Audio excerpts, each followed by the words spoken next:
أعوذ بالله من الشيطان الرجيم. بسم الله الرحمن الرحيم.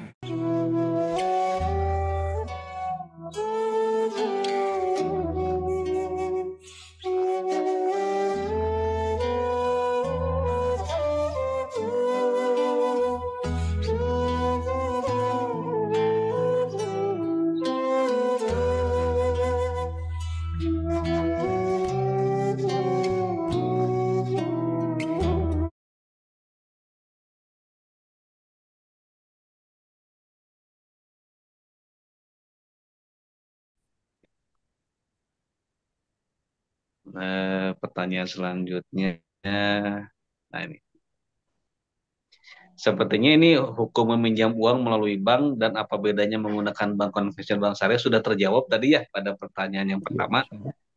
sudah terjawab. Yang selanjutnya Ustadz nih, hukum menggunakan nah pay letter atau Iya, kartu kredit dengan cicilan 0%. Nah, iya, ini juga Ustadz terus terang karena saya sendiri menggunakan fasilitas belanja online Ustadz. iya, Dan di situ itu ada fasilitas pembayaran menggunakan pay letter dan juga kartu kredit. Memang di situ suka ada pilihan, Ustadz. Jika mohon izin saya buat detail saja biar lebih maaf, Ustadz ya. Misalkan cicilan selama 3 bulan bunganya 0%. Jadi dari transaksi yang kita lakukan cicilannya tidak ada bunga sama sekali. iya, Tetapi kalau cicilannya sekian bulan ada sekian persen.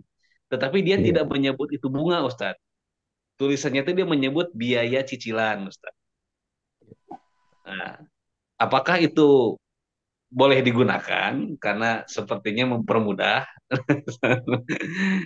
untuk yang 0% dan juga untuk yang mungkin ada biaya cicilannya karena dia tidak menyebut bunga dan memang ada iya, lebihnya bulan. Dan itu relatif sangat membantu Ustaz. Mohon penjelasan Ustaz. Tapi itu iya, barangnya ada Ustaz ya. Ini barangnya ada kita terima gitu Ustaz. Mohon betul. penjelasan Ustaz.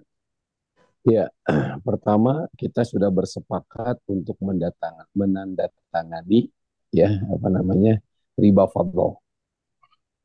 Iya, walaupun iya karena gini tadi ya ada kesepakatan itu kan. Kalau misalkan di bawah 3 bulan ya kita 0%. Tetapi ketika lebih dari 3 bulan berarti kita harus menambah tambahan ada ziyadah. Nah ini riba fadl ini. Walaupun kita bayarnya itu ya di bawah 3 bulan, tetapi kita bersepakat terhadap yang lebihnya itu. Berarti kita bersepakat dalam riba fadl. Ya. Oh, Artinya ikhwati iman, kita harus berhati-hati dalam masalah ini. Kecuali kalau kita itu benar-benar butuh dengan fasilitas kayak kredit card misalkan. Seperti kita sering bertransaksi dengan apa namanya produsen dari luar negeri yang mereka itu tidak bisa memfasilitasi dengan debit, tapi harus dengan kredit misalkan. Dan kalau itu darurat, maka boleh itu menjadi alternatif. Tetapi ketika itu bukan darurat, maka berhati-hatilah ya. Takutlah kepada aturan-aturan Allah. Ya jangan sampai kita bersepakat untuk sesuatu yang sebetulnya tidak terlalu urgent, tidak terlalu kita butuhkan. Bahkan mungkin ketika bayarnya pun ya sebetulnya nggak terlalu mahal-mahal juga kita mampu sebetulnya, tapi kenapa kita lebih senang dengan pay letter ini? Nah, ini hati-hati. Kenapa? Karena secara tidak langsung kita bersepakat mendandatangani, bersepakat apa dalam riba riba fadl. Walaupun kita bayarnya on time, ya biar terhindar dari 0%-nya. Bukan masalah 0%-nya, tetapi kita mensepakati kriteria atau ketentuan-ketentuan berikutnya. Jadi jangan sampai kita fokus kepada dari 0%-nya karena kita mampu ya di rentan waktu itu. Tapi kita tidak memperhatikan ketika kita misalkan terlambat ya. Wah, ada sama tidak pernah terlambat. Oke, kita di situnya iya, komitmen kita di situ iya. Tetapi kesepakatan kita itu sebetulnya menyepakati juga ketika kita telat sebetulnya gitu loh. Nah, ini tidak boleh oh, gitu kan. Makanya sikap yang harus kita ambil apa? Qanaah, cukup, ya merasa cukup. Kalau kita belum mampu untuk membayar, ya maka tahan diri dulu kita, tahan diri kita dulu ya, tahan diri dulu. Jangan sampai karena kita dipak. Kenapa? Karena ingat Sekarang ya masalah riba itu tidak hanya ada di dunia perbankan, ya. Sekarang udah menjalar kemana-mana ke marketplace ya. Bahkan ada sebuah penelitian bahwa bangsa Indonesia ini rusaknya udah minta ampun ya, dengan terlilit hutang apa namanya, hutang apa sebutan, pinjaman online, pinjol, pinjol ya. Itu berapa juta orang ya di Indonesia yang terlilit oleh itu, oleh pinjol. Kenapa? Karena dimudahkan. Karena dimudahkan. Sehingga orang itu tidak punya kemampuan, tapi banyak keinginan. Dan difasilitasi. Akhirnya apa? Dia ngambil sana, ngambil sini. Makanya walaupun misalkan tadi ada fasilitas itu, kita sebagai loyal customer dari satu satu marketplace, maka please lah ya, jangan digunakan. Ya, kenapa? Karena tadi kita sudah apa? Kita bersedia menyepakati perjanjian riba fadl. Waliyadzubillah. Gitu. Adapun ketika kita menyimpan dana apa apa apa namanya, elektronik, apa elektronik, uang elektronik ya, uang elektronik, apakah itu di OVO, apakah itu E-money, di e-money. e-money, itu boleh, insya Allah itu uang kita, kapanpun bisa kita ambil. Ya itu tidak ada akad apa-apa di situ. Itu bukan koran, itu bukan koran, itu bukan pinjam meminjam, tapi itu uang kita yang tidak ada ketentuan kapan harus diambil, enggak, itu kapanpun bisa kita ambil, maka itu boleh. Maka gunakanlah fasilitas itu ya, fasilitas kita bayar langsung melalui e-money kita ya, apakah itu OVO, apakah itu di Gojek misalkan ya. Iya. Gitu. Dan kita pun kalau nyimpan uang di situ kan, kita juga menjadi loyal customer yang akan mendapat promo-promo yang dihalalkan insya Allah. Nah sementara kalau kita menggunakan pay later dapat promo ini dan itu, ini hati-hati ya, hati-hati. Karena itu lebih banyak madorotnya gitu. Allah Ta'ala. Baik Ustadz, berarti kalaupun katakanlah fasilitas 0%-nya itu diambil, itu tetap Iya, statusnya, karena itu berada di iya, dalam lingkup sebuah kesepakatan yang tidak hanya itu ya Ustadz ya, besar. Jadi betul, kalau kita betul ambil yang baik nol ya. persen pun tidak Iya, ada ziyadah di situ, tetapi itu ada di iya, dalam sebuah sistem yang kalau iya, terlambat begini, kalau nah, sekian bulan begini. iya. Oh, Nah, itu kan ada hadisnya kata Nabi ya, beri tangguhlah aku maka aku akan kasih tambahan, gitu kan? Beri tangguhlah aku maka akan aku kasih tambahan. Itu di Bafadal seperti itu. Nah, kita bersepakat di situ walaupun kita bayarnya on time, gitu kan? Tapi itu kesepakatan ribawi itu. Nggak boleh itu ya. Tinggalkan. siap-siap, syukur Ustaz. Alhamdulillah. Baik, saya mohon izin untuk nah ini penjelasan berikutnya. Ini Ustaz, eh, kita sering mendapatkan tawaran nih terkait dengan mengenai hukum mencicil emas di bank, Ustaz. Kan kita tuh kadang suka Ya, pengen kalau kita pinjam uang cenah gitu kan, uang tuh habis gitu kan, kursnya menurun gitu. Tapi kalau kita mau beli emas juga nggak kebeli-kebeli kalau nabung gitu. Belilah ya, emas, tapi emasnya disimpan di bank. Tapi ya, kita membelinya itu nyicil ke bank gitu. Dengan ya, harapan nanti ketika diambil pada tempo tertentu, nilainya ya. naik sesuai dengan harga emasnya gitu Ustaz. Mohon penjelasan Ustaz. Bagus sih Ya, pertanyaannya. kalau jawaban singkatnya mah haram itu ya. Karena emas itu salah satu komoditas ribawi ya. Jadi kata Nabi itu terlarang kita jual beli zahaban bi zahabin. Ya harus masalah bimis dan biadin ya. Itu syarat transaksi emas itu kan begitu ya. Harus cash, apa namanya? Harus cash ya. And Tidak carry Ustaz ya. boleh nyicil, iya. Kemudian apa namanya? Tidak boleh kredit, nggak boleh ya, nggak boleh. Nah, itulah tadi ya. Kenapa kalau kita bicara harta, yang pertama itu benahi dulu akidahnya.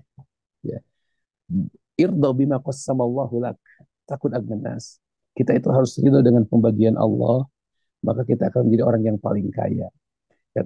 Orang yang tadi ingin nyicil, ingin punya simpanan, ya, itu sebetulnya orang-orang yang tidak yakin dengan rububiyah Allah, dengan aturan Allah, seolah-olah jaminan hidupnya itu ada di tabungan, seolah jaminan hidupnya itu ada di simpanan. Ya, demi Allah ikhwati iman ya. Ketika kita punya kekhawatiran menumpuk-numpuk harta ya, takut ini, takut itu, nanti bagaimana, nanti begitu. Itu kita mengkhawatirkan tentang rububiyahnya Allah. Kata Imam Malik, kalau orang apa namanya? Kata Imam Malik begini, kalau orang itu khawatir dengan hari esoknya, ya, berarti dia sudah menghina Allah. Kata Imam Malik begitu. Ya. Makanya apalagi ini gitu ya. Kita tidak urgent, kita tidak perlu ya. Kemudian kita apa namanya punya keinginan yang di luar kemampuan kita, ya, keinginan yang di luar kemampuan kita. Kita pengen punya emas tapi uang nggak ada. Akhirnya kita apa? Cicil. Sudah jelas ya hukum. Ya, jangankan begitu ya kata. Kalau kita beli emas online itu nggak boleh itu, nggak boleh. Harus ada syarat-syarat ketentuan dulu ya. Kita itu ketika terima emasnya baru bayar uang. Nah sementara ketika kita sudah bayar emasnya belum datang itu nggak boleh. Ya, jual beli emas itu nggak segampang yang diperkirakan. Ya, gitu. Walaupun ya emas sekarang itu bukan emas zaman dulu dinar dan dirham, tapi tetap nilai emas itu selalu menjadi standar harga gitu. Makanya jangan sampai ya bukan kita tidak boleh beli emas, boleh silakan beli emas itu. Ya, tapi harus riya dan biadin, harus cash langsung gitu ya. Nggak boleh ditunda, nggak boleh dicicil, begitu. Gitu ya. Ya, aduh, memang emang masalah-masalah begini itu sudah terlalu eh, apa ya jadi dianggap biasa oleh masyarakat kita. Kenapa? Karena mungkin kejahilannya, ya karena kurangnya ilmu, ya karena menjadi tren gitu kan, menjadi tren di masyarakat kita sehingga dianggap biasa ya gitu. Makanya hati-hati ya. Islam ini mengatur seluruh seluruh apa namanya seluruh aspek kehidupan, apalagi dalam masalah-masalah ekonomi ya. Bukan berarti kita tidak boleh kaya, bukan berarti kita tidak boleh punya simpanan, tetapi cara-cara yang harus ditempuh harus sesuai dengan sunnah Nabi SAW. Ya, aturan itu harus jelas gitu. Allah Ta'ala. Masya Allah. Dan setahu saya Ustadz itu yang gencar mempromokannya itu kan Bang Syariah Ustadz. Nah itu makanya itu ya. Nah, makanya kalau kita tidak membekali diri hanya sebatas labeling ya, nah kita akan terjebak ke situ ya. Makanya kan kata Nabi SAW ya, kita itu nanti akan terseret ya ke lubang buaya kan gitu, gitu ya, perlahan demi perlahan. Kita tidak sadar. Ya, makanya betapa pentingnya kita mempelajari apa namanya ilmu syar'i ya, penting itu ya supaya kita tidak terjebak ke situ. Baik, baik. Syukran jazakallah Ustaz. Semoga alhamdulillah. Ini masih ada pertanyaan yang tertulis sebetulnya yang masih ke saya. Untuk menghidupkan suasana majelis, saya eh, akan memberi kesempatan satu saja pertanyaan yang boleh menggunakan audio. Gitu. Silakan, apakah ada yang akan bertanya di luar Boleh yang sudah bertanya, masuk tadi? boleh bertanya. Silakan, silakan, dokter. Ya, Dengan dokter eh, siapa? saya Ibu Iva Akbar. Oh siap, siap. Silakan, Ya, dokter. eh, ini tadi saya terlambat karena linknya ganti ya. Saya tadi pakai Ya, link yang ya. biasa, ternyata linknya ganti gitu ya. Ya, Ya, silakan Prof, mangga Prof. ya. Eh, Tadi jadi saya agak terlambat. Kalau emas untuk simpanan tidak boleh nyicil. eh, jadi kita beli emas itu tidak boleh yang untuk disimpan, hanya harus yang dipakai saja. Itu pertanyaan kedua pertama. Pertanyaan kedua, bagaimana kalau kita nyicil barang-barang lain, misalnya mobil? Dokter-dokter itu kan kerjanya nyicil mobil, ya. Kalau tidak nyicil, ya kita nggak bisa punya mobil. Iya, Ya iya, iya. sama saja. Seperti emas juga kalau tidak nyicil kita nggak bisa punya emas gitu ya. Ya, itu bagaimana Oke. Pak Ustadz? Nah ini Ustaz makin hidup suasananya Ustaz. Mangga Ustaz, mangga. Atur nuhun Prof Jadi Iva, atur nuhun. sebentar saya izin minum dulu. Silakan Ustaz. Iya, begini ya. Gini, emas itu salah satu, ada beberapa barang-barang ribawi ya, seperti gandum, emas, milhun, milhun itu apa, garam, ya, kurma, itu barang-barang ribawi yang ketika kita beli harus cash, nggak boleh ditunda, nggak boleh dinantikan. Saya barang ambil apa? Saya beli sekarang nanti diambilnya bulan depan itu nggak boleh. Ya, harus sekarang. Ada barang, ada uang.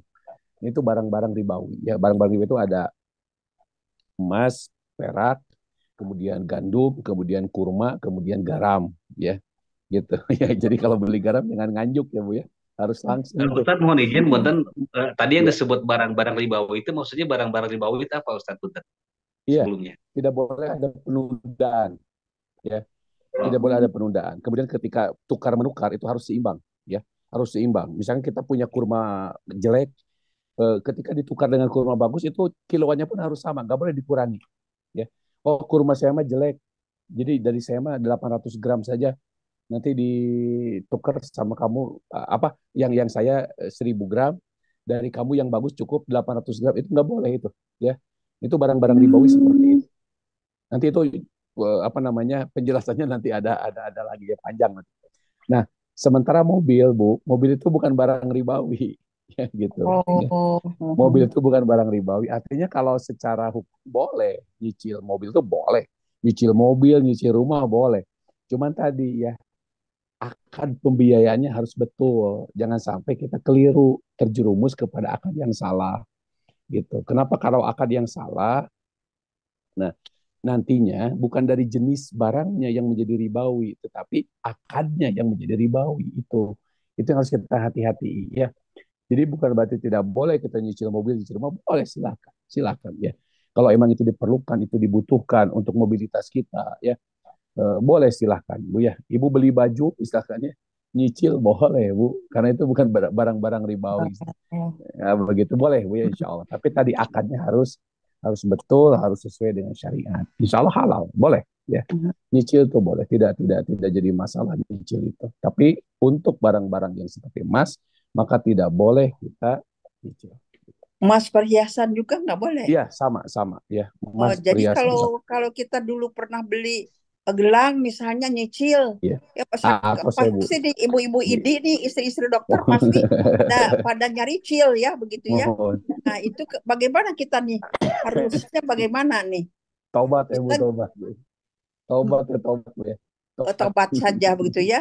Jadi Kalau sudah masnya ya dibagikan taubat saja insya Allah kalau itu begitu. iya.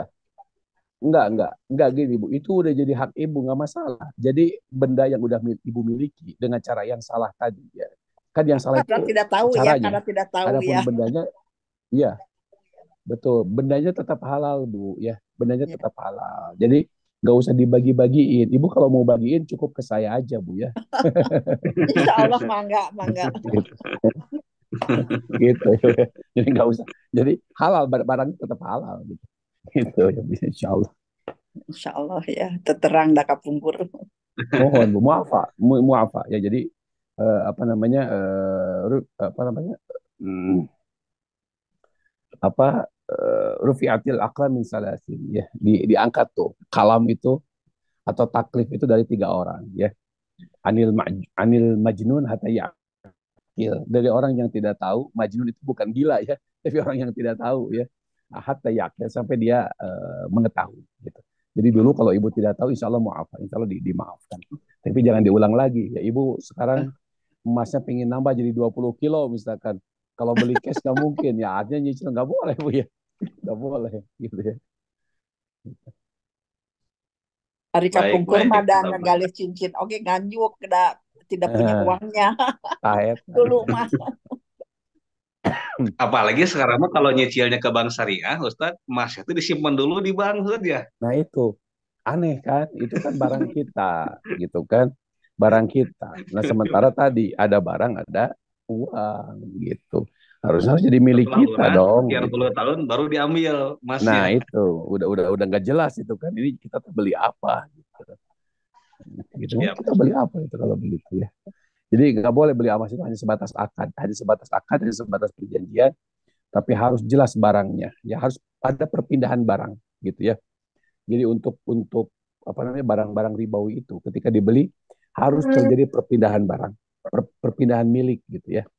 Harus ada perpindahan milik atau perpindahan barang.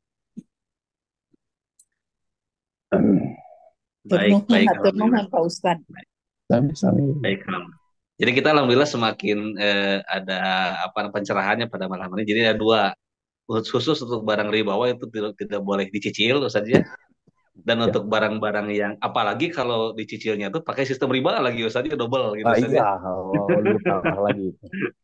Dan ketika ada barang-barang yang non ribawi pun tidak tidak dilarang untuk dicicil, tetapi dicicilnya akadnya jangan proses yang ke arah riba begitu Ustaz ya.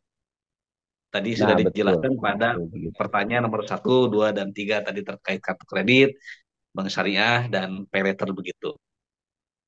Baik, Ustaz izin membacakan pertanyaan selanjutnya. Mohon izin saya mengutamakan dulu pertanyaan yang sudah saya janjikan untuk dikumpulkan tadi siang ya. Jadi mohon izin. Nah ini pertanyaan agak panjang Ustaz. Ini ada tiga nomor Ustaz. Iya. Beliau katanya pada tahun 2012 beliau membeli rumah dengan KPR melalui cicilan.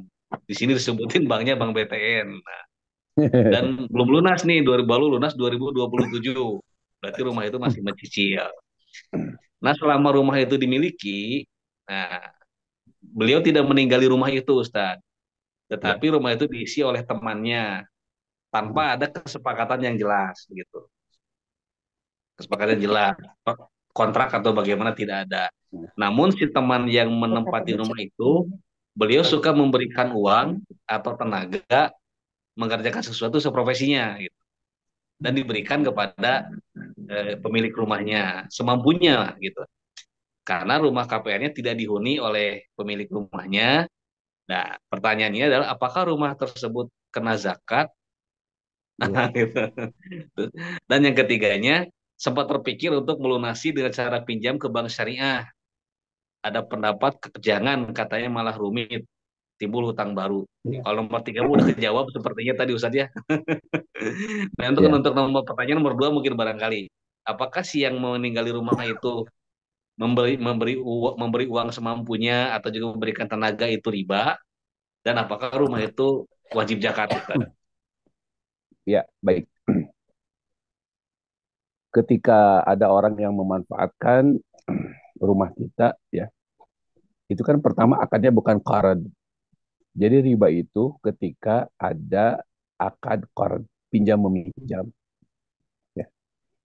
Jadi apa namanya? Ketika kita memberikan manfaat, ya, atas apa fasilitas yang kita miliki, kemudian orang itu dalam tanda petik ya berterima kasih lah, ya gitu kan, apakah itu dengan jasa ataupun dengan itu bukan akan qard itu ya. Jadi halal insya Allah ya, halal insya Allah tidak jadi masalah. Yang tidak boleh itu yang memberikan kita yang memberikan utang, kita yang berutang memberikan kelebihan kepada yang tadi ke BTN-nya itu. Tapi kan nggak ada kan itu ya. Jadi insya Allah itu aman ya. Yang dipertanyakan insya Allah aman. Yang kedua, apakah itu termasuk komoditas zakat? Tidak. Ya, rumah itu tidak termasuk komoditas zakat. Ya, sama seperti sabda Nabi SAW, apa namanya, al khail, ya, kuda perang. Zaman dulu kan kuda perang itu mahal, ya. Itu tidak termasuk kategori zakat. Ya, rumah itu tidak termasuk kategori zakat. Yang termasuk kategori zakat itu adalah yang tumbuh dan berkembang, seperti perdagangan, peternakan, ya, kemudian aduh, punten, simpanan, ya, punten izin.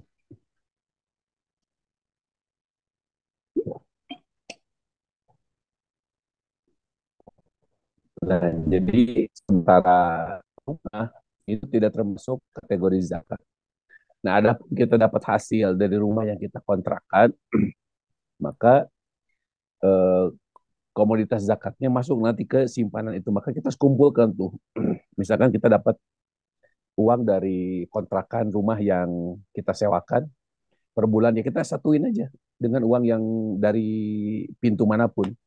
Nah, baru setelah sampai nisab, nah itu yang akan nanti terkena zakat ya dari simpanan itu ya. Jadi rumahnya itu sendiri tidak terkena zakat, termasuk mobil yang kita sewakan misalkan ya. Mobil itu kan nggak terkena zakat, tetapi ketika ada hasil dari mobil yang kita sewakan, maka itu kita satukan ya dengan pintu-pintu keuangan dari mana saja ya. Kita kumpulkan, kita hitung.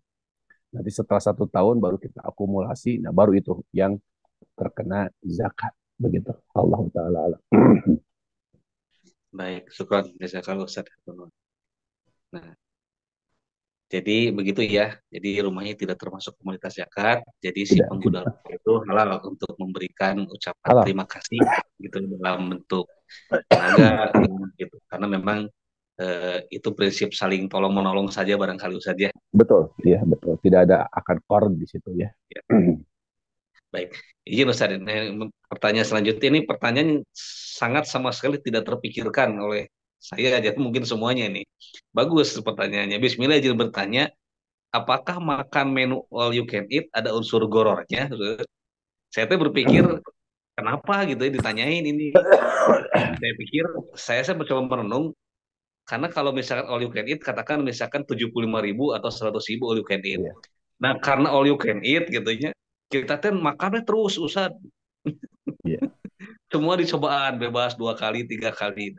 Dan itu dan dibolehkan sama si yang punya perusahaannya. Sementara kita memasukkan Iya, bayar hanya katakan sesuai kesepakatannya kalau dihitung-hitung mah lebih gitu kalau beri di tempat lain iya, gitu Ustaz. Itu hukumnya bagaimana Ustaz? iya. Betul ya. Eh, Kalau disebut goror, memang ada gorornya, ya, ada gorornya. Tapi itu termasuk goror yang kolil, ya.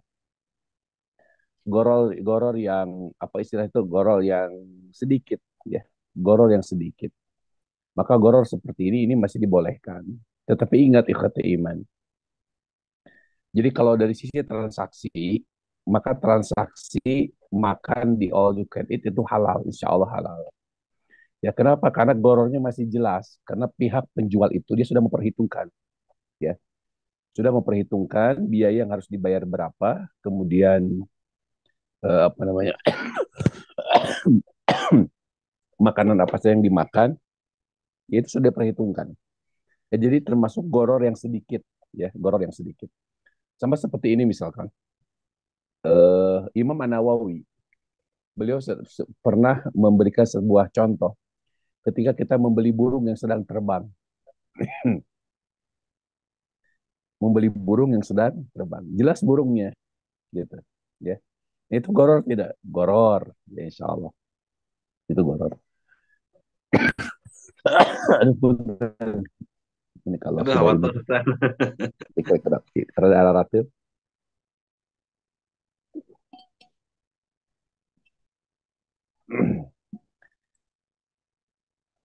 Ya itu goror ya. Contoh lain misalkan ya. Imam Nawawi pernah memberikan contoh lain ketika kita menyewakan rumah kepada seseorang. Ini saya sewakan rumah ini di di bulan Rajab misalkan ya atau di bulan Sya'ban. Sementara bulan itu kan kadang 29, kadang 30 hari, betul tidak ya? Nah, ini ada gorornya ya. Tetapi goror itu termasuk goror yang sedikit. Artinya diperbolehkan. Nah, begitu pula dalam maupun begitu pula dalam all you can eat ya. Mereka sudah memperhitungkan ya makanan apa saja. Jadi secara transaksi ya secara singkat secara transaksi itu halal. Cuman ya ada adab di situ. Kata Allah apa? Kulu washrobu wala tusrifu. Makan, minum, jangan berlebih-lebihan. Kemudian ada apa? Wala tubazir tabziro. Jangan mubazir. Kadang orang yang sudah kalap gitu ya, segala diambil. Walaupun nanti ada hukuman. Nah, hukuman itu yang jadi masalah nanti. Ketika kita ngambil makanan yang banyak, kemudian kita didenda. Nah, ini denda akadnya apa? Gitu kan? Nah, makanya bukan berarti kita tidak boleh makan di all you can eat. Kalau kita mampu menjaga adabnya, ya, misalkan ya kita ingin mencicipi, tapi dengan makan secukupnya, boleh halal insya Allah, transaksinya halal. Tapi yang paling penting ketika kita makan di all you can eat itu, yang paling penting itu adalah masalah adabnya. Karena Islam mengajarkan kepada kita tidak boleh israf, tidak boleh tabzir. Dua hal ini harus dijaga ya. Tidak boleh berlebih-lebihan, tidak boleh menyia-nyiakan begitu. Allah taala. Baik, baik, alhamdulillah. Hatur nuhun pisan Ustaz, syukuran jazakallah. Ini pertanyaan yang masuk ke saya sepertinya sudah habis. Gimana Ustaz? Saya lihat Ustaz sedang batuk. Apakah Masih boleh masih lanjut ditanya? insya Allah, insya Allah. Iya, iya, Baik, get back, baik, get syukuran jazakallah. Baik.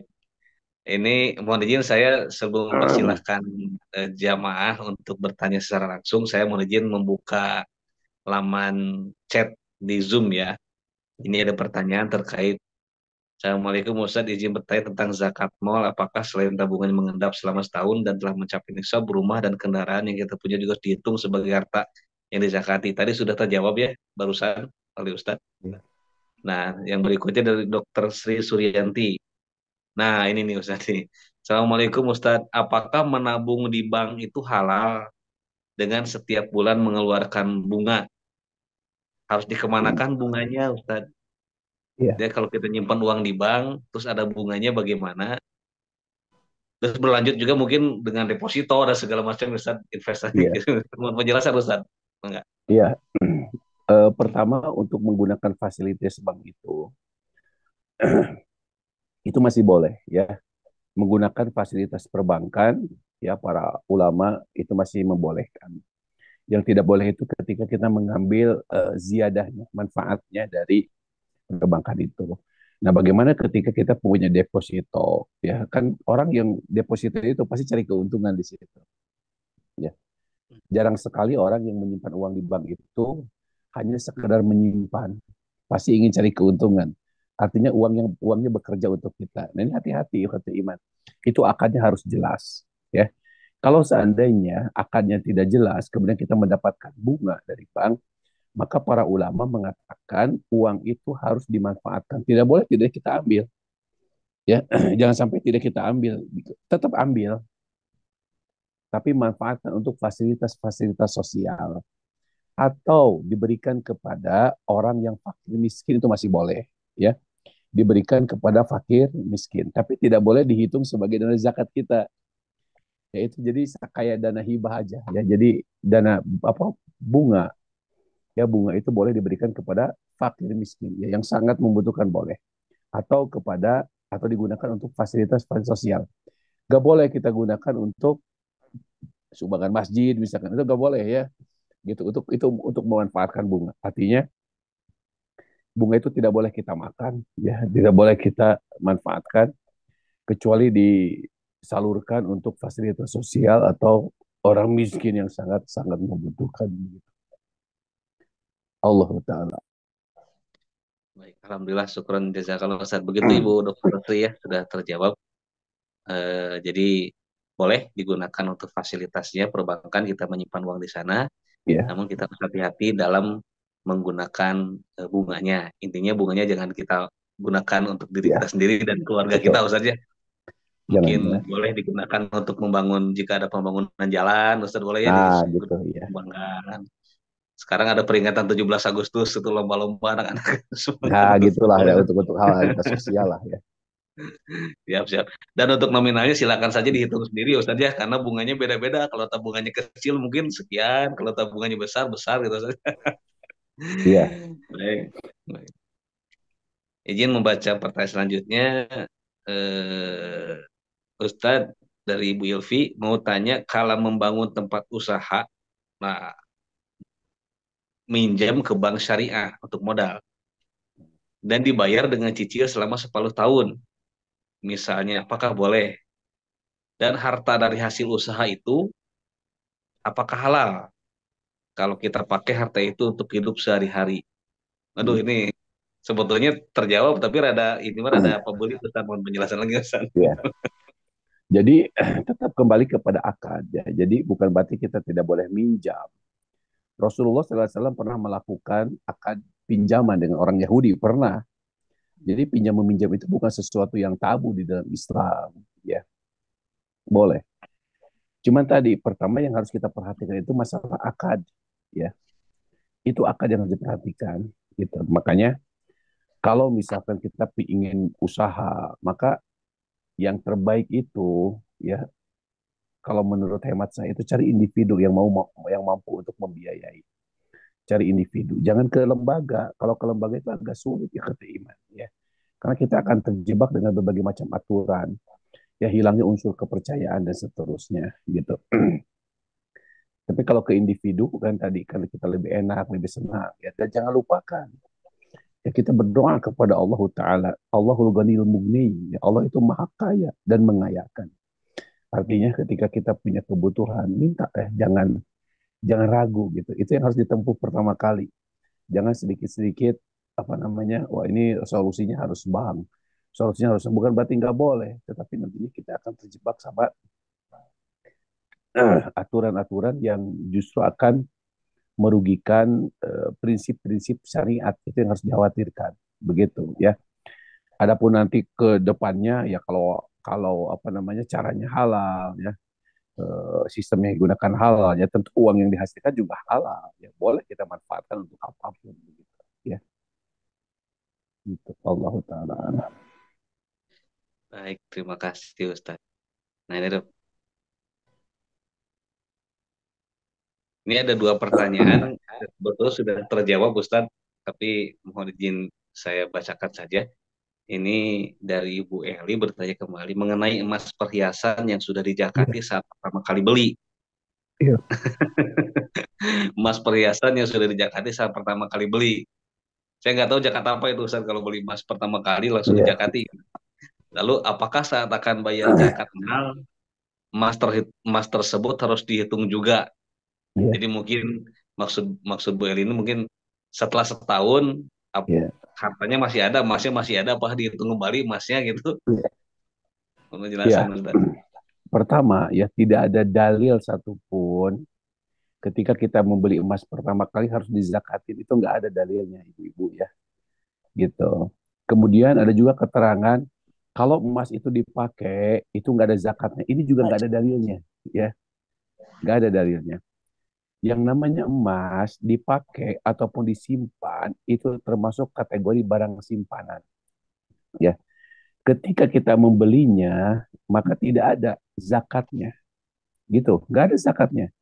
Sehingga emas itu tetap dalam kondisi apa namanya aman, bebas zakat, ya, kecuali kalau dia sudah berusia 1 tahun. Makanya emas yang kita pakai ya itu harus diakumulasi dengan apa? Dengan emas simpanan yang lainnya. Akumulasi. Misalkan yang dipakai itu ada 20 gram misalkan ya. Kemudian yang disimpan itu ada lebih dari 200 gram. Maka itu harus diakumulasi kemudian dikeluarkan zakatnya. Begitu. Ya, kenapa? Karena tadi mengeluarkan zakat di awal itu tidak termasuk dalam tanda petik eh, syarat supaya terbebas zakat tahunan. Enggak termasuk ya. Gitu, enggak termasuk. Begitu Bu ya. Gitu. Jadi tetap ya setiap tahun perhiasan yang kita pakai maka itu harus dikeluarkan zakat ya. Insya Allah selamat insya Allah ya. Siap. Baik. Nah, izin udah khawatir Ustaz. Mohon izin satu pertanyaan lagi Ustaz sebelum kita tutup Siap. kegiatan ini Ustaz. Ini Dr. Suwardi. Ini kembali ke pertanyaan yang tadi Ustaz sebetulnya sudah dibahas, tapi mungkin boleh penjelasan singkat barangkali Ustaz. Dari Dr. Suwardi menanyakan bahwa jika pegawai dipotong dari gaji langsung 2,5% katanya zakat mal. Sementara gajinya kalau 4 jutaan, gajinya 4 jutaan. Ya. Apakah ini benar masuk zakat mal? Kan belum masuk di sob. Tadi saya sudah simulasi yang 10 juta sebulan Ustaz ya. Ya. Mohon penjelasan kembali barangkali Ustaz. Ya. Tidak ya Pak ya, itu tidak termasuk. Tapi kalau Bapak termasuk apa namanya yang dalam tanda petik dipaksa tidak bisa nolak, maka niatkan aja sebagai apa? Sebagai sedekah aja lah ya gitu. Tapi itu tidak termasuk kategori apa? Zakat, itu bukan termasuk kategori zakat gitu. Jadi itu dianggap sebagai sedekah saja. Makanya tetap ya penghasilan berapapun, seandainya dia bisa nabung, ya maka yang terhukumi zakat itu adalah tabungannya, ya. Yang terhukumi zakat itu apa? Tabungannya, bukan penghasilan yang dia dapatkan secara rutin tiap bulannya, bukan begitu. Baik, alhamdulillah begitu terus Wadia. Jadi memang tidak ada kewajiban untuk kita untuk membayar zakat yang nisabnya setahun, Iya, awalnya setahun, tuh dicicil tiap bulan. iya nggak ada Tidak keterangan ada. itu ya. Jadi harus Kalaupun misalkan memang harus begitu karena kebijakan institusi, barangkali diniatkan ya saja sebagai infak begitu saja. sebagai infak saja Ya, ya, sebagai sebagai infak. infak saja. Baik. Nah, baik ini kita masih ada waktu barangkali 10 menit atau 5 menit. Jika ada satu pertanyaan saja barangkali silahkan melalui audio. Saya mencoba adil barangkali. Jika tidak ada maka akan ditutup.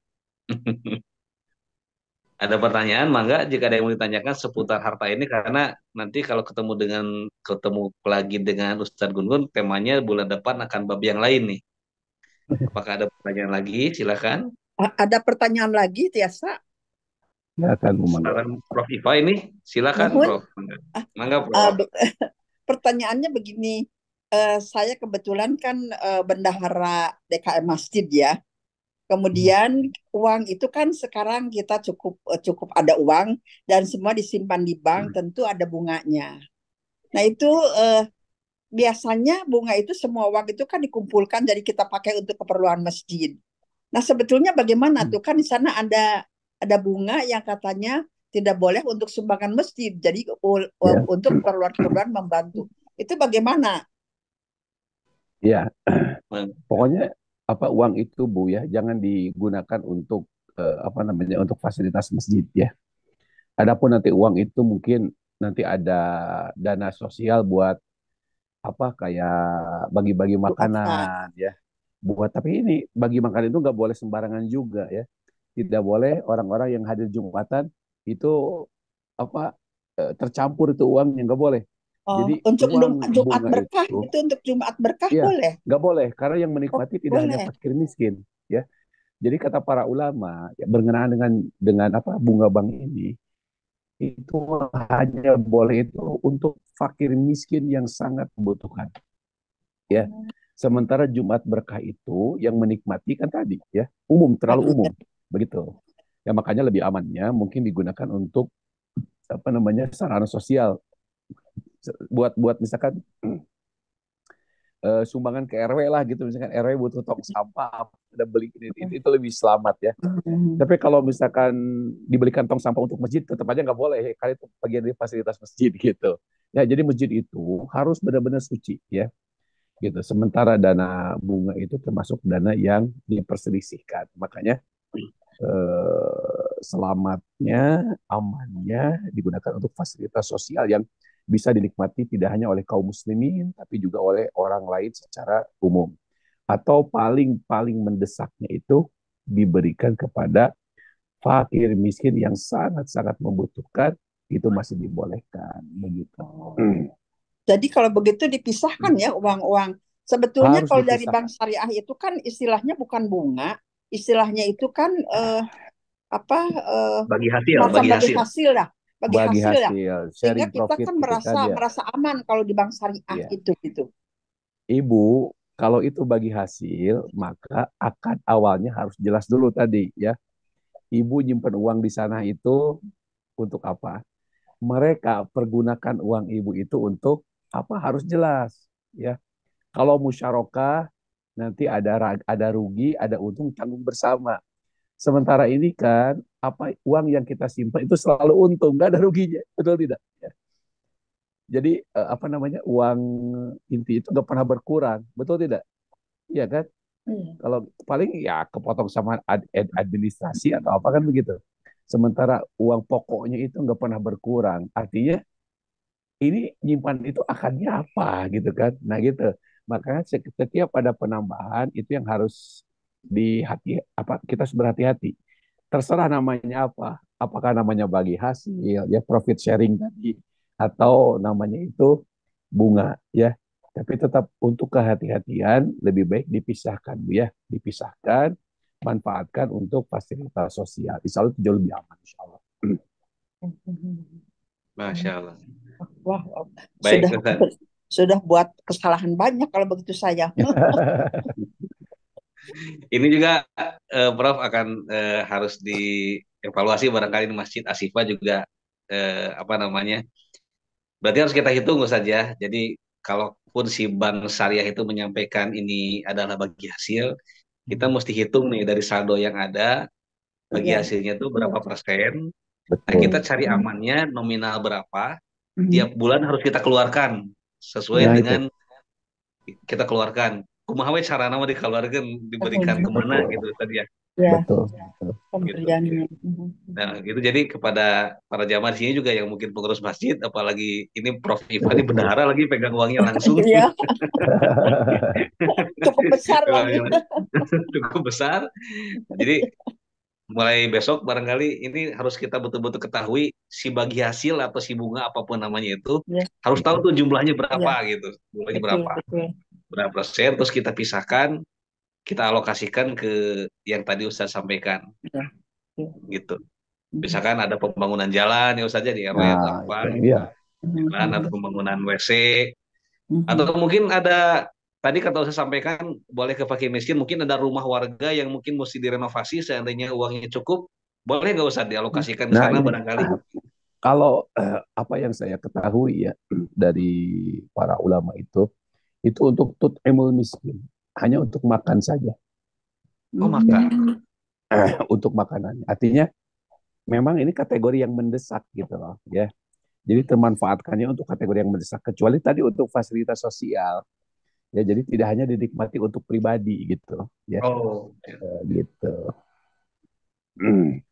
baik alhamdulillah syukur Ustaz banyak pencerahan saya pada malam hari semoga kita Allah berikan kekuatan untuk bisa mengamalkannya dan kita Amin. menekatkan dan kuat dalam hati untuk meninggalkan apa-apa yang sudah ternyata ini kesalahan kita di masa lalu dan di masa depan kita tidak boleh mengulanginya Oke. lagi. Mhm. Hatur nuhun bisa Ustaz semua pertanyaan alhamdulillah sudah terjawab.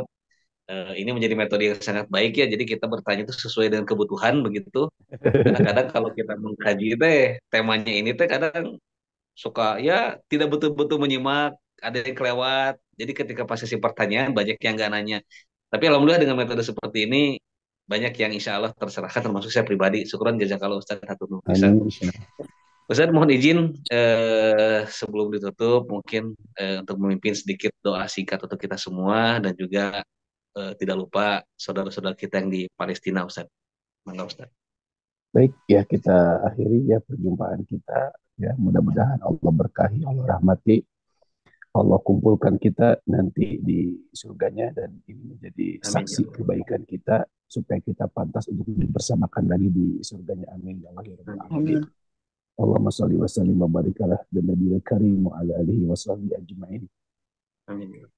اللهم آت نفوسنا تقواها وزكها أنت خير من زكاها أنت وليها ومولاها اللهم إنا نسألك موجبات رحمتك وعزائم مغفرتك والغنيمة من كل بر والسلامة من كل إثم والفوز بالجنة والنجاة من النار يا عزيز يا غفار اللهم اغفر للمسلمين والمسلمات والمؤمنين والمؤمنات الأحياء منهم والأموات إنك السميع قريب مجيب دعوة يا قاضي الحاجات اللهم انصر إخواننا المجاهدين في فلسطين اللهم انصر إخواننا المجاهدين في سبيلك في كل مكان آمين يا الله يا رب العالمين ربنا آتنا في الدنيا حسنة وفي الآخرة حسنة وقنا عذاب النار Amin ya اللهم Allah. تقبل منا إنك أنت السميع العليم وتب علينا إنك أنت التواب الرحيم Amin. وصلى اللهم على محمد وعلى آله وصحبه أجمعين وآخر دعوانا الحمد لله رب العالمين آمين Amin amin ya Allah rabbal alamin. Alhamdulillah teman Ustaz atas ilmu yang sangat bermanfaat dan sangat mencerahkan pada malam hari ini. Mohon didoakan juga semoga kita setelah mendengarnya dari Ustaz dan kita paham, kita bisa mengamalkannya dan semoga mampu untuk kita konversi menjadi sebuah amal soleh yang mudah-mudahan juga nanti menjadi aliran pahala terbaik untuk Ustaz Eh, Juga terima kasih pada para jamaah sekalian yang telah hadir pada malam ini dan memberikan kontribusi sehingga kegiatan dapat berjalan lancar. Dan kajian ini semoga juga tidak hanya bermanfaat sampai di sini, tapi juga semoga bisa memberikan manfaat juga untuk saudara-saudara kita nanti yang mungkin belum menyimak kajian ini di malam ini. Insya Allah kita bertemu kembali pada hari Ahad yang akan datang. Insya Allah jika tidak ada halangan, kita bisa membuat Ustadz Nur Ihsan Jundullah bisa hadir bersama kita. Dan juga sekali lagi terima kasih pada para jamaah sekalian. Dan mohon maaf jika ada kekurangan atau tutur kata saya yang mungkin kurang berkenan, mohon dimaafkan. Dan semoga Allah memberikan kepada kita semua kesehatan, lahir dan batin selalu. Allah ampuni dosa-dosa kita. Dan juga semoga pertemuan kita pada malam ini menjadi wasilah juga kelak pertemuan di surganya nanti bersama-sama kita semua. Kita tutup dengan doa kifaratul majelis bersama-sama. Subhanakallahumma wa bihamdika, asyhadu an la ilaha illa anta, astaghfiruka wa atubu ilaik. Walhamdulillahirabbil alamin. Billahi taufiq wal hidayah. Wassalamualaikum warahmatullahi wabarakatuh.